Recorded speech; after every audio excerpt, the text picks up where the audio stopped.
Cleric is coming in, folks. User was moved to your channel. Okay, hello, Cleric. Hello. Congratulations, first of all. Got to be pretty chuffed with that. Yes! Fucking. Congratulations. Cheers, man. I was saying you guys are known for your composure, but you're very excited. Oh, mate, I've been shouting in TS. We look composed, but it ain't composed in there, to be honest. It's all a ruse. Yeah. So speaking to you under very different circumstances than we spoke to you before, obviously you're thrilled with that. Were you expecting it to be so one-sided? I'm not. Don't get me wrong. Renegades are an absolutely fantastic side, but I think the way I did expect it to be this one-sided. Yeah. You did. Why is that? Because I think once we had our infantry not playing like a bunch of fucking muppets, that things would fall into place, and it did. Hey guys, just before we get right into this interview, let me just say you can tweet at me at Captain Lust.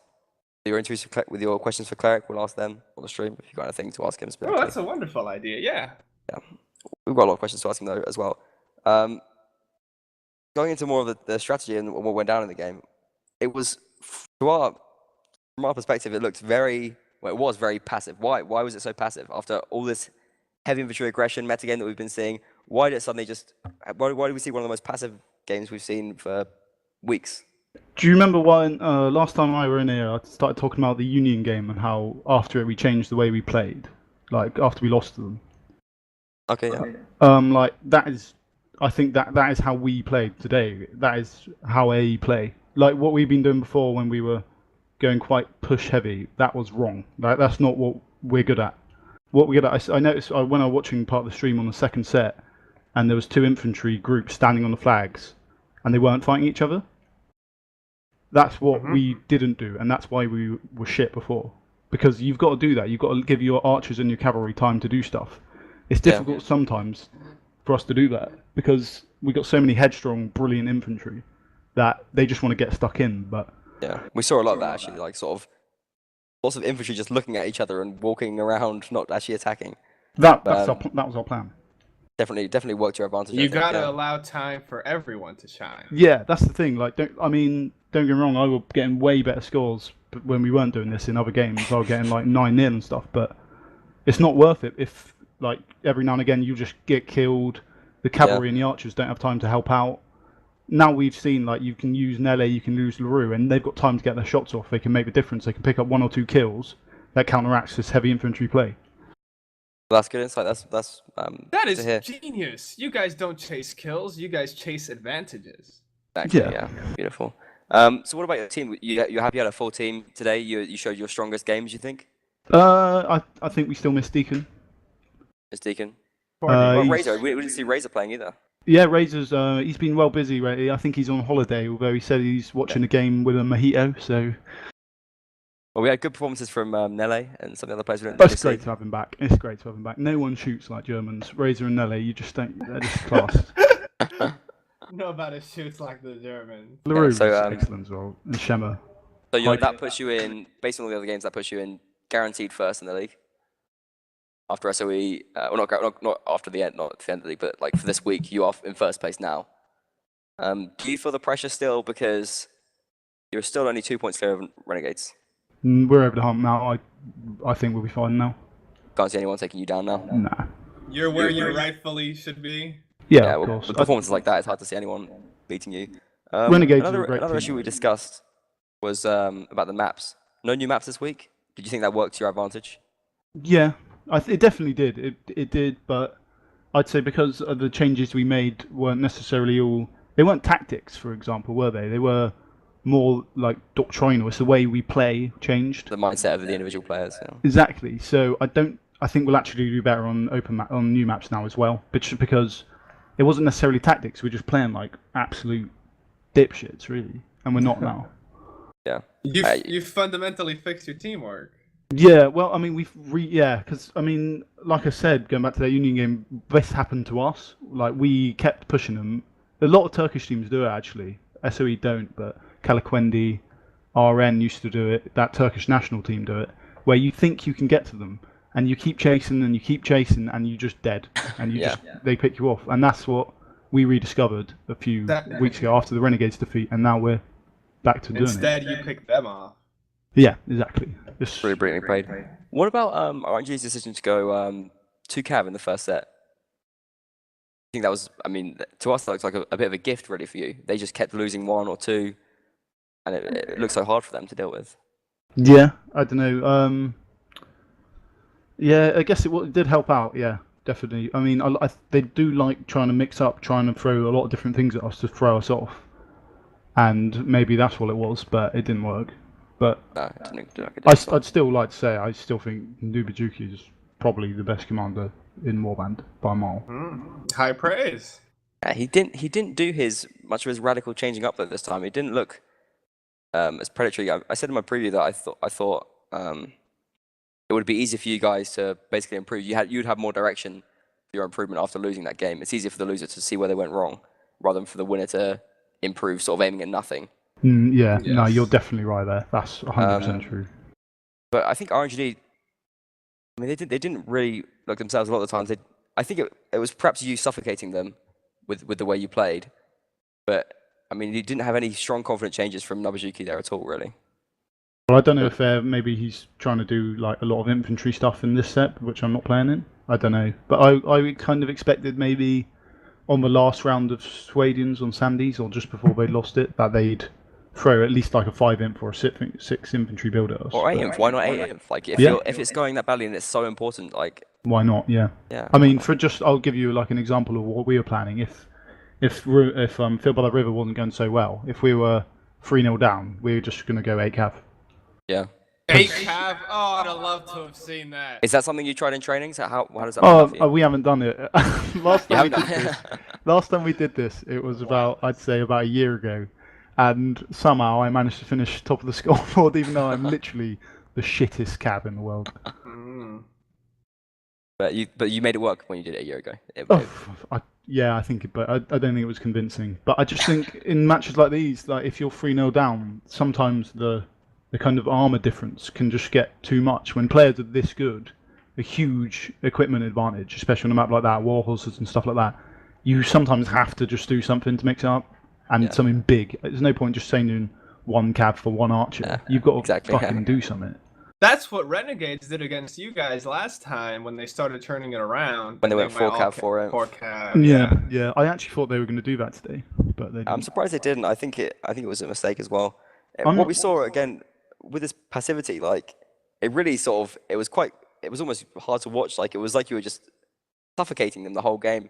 I mean, they wanted to find something, gain some sort of momentum. They won that round on Sandy Bush, but you just kept holding out, waiting for the flags every round, and they couldn't. They just couldn't really get off their feet at any point. You sort of controlled the pace of the game, and they sort of struggled to do anything.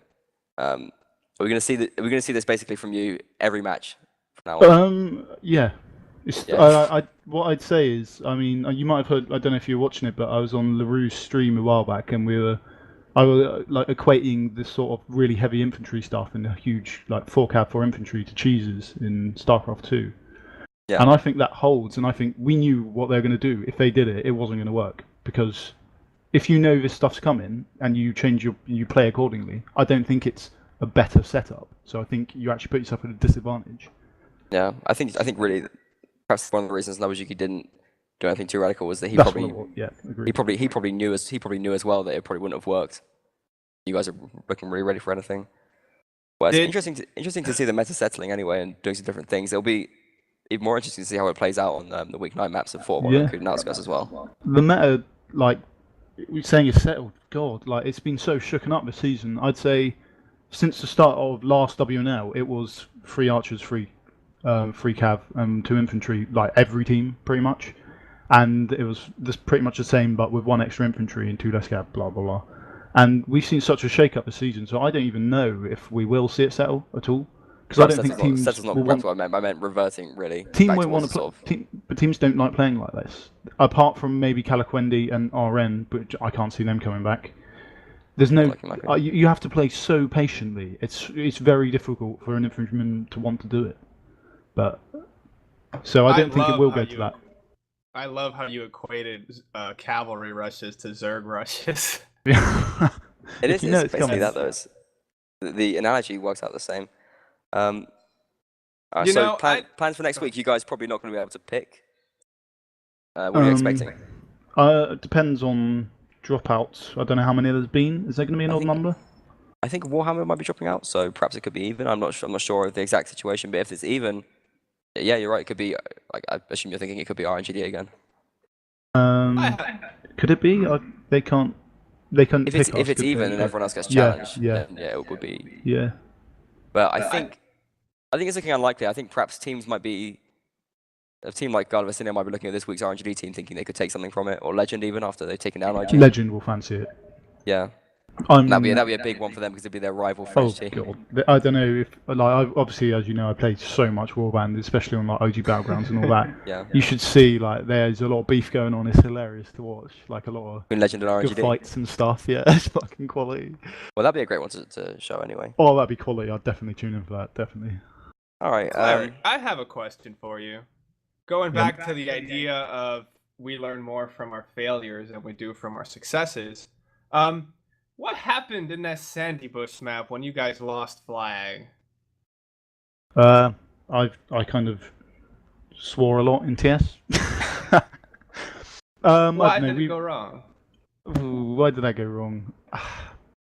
I think we just hang around for too long. We were just really indecisive. It's okay to be indecisive if you're in an okay position, like you've got archers in decent positions. But I think we were indecisive in a position where there was too many people who were not threatening. They couldn't shoot. It was just a fuck up, basically. We found it really hard to believe because there was like 25 seconds left. You guys were closer to the flag. If you guys had just turtled on it, like you just would have won the round. We figured like, I mean, it's easy to see like from an objective perspective, but M kind of went to the flag and then kind of backed off from it. If you just raised it a little bit more, Yeah.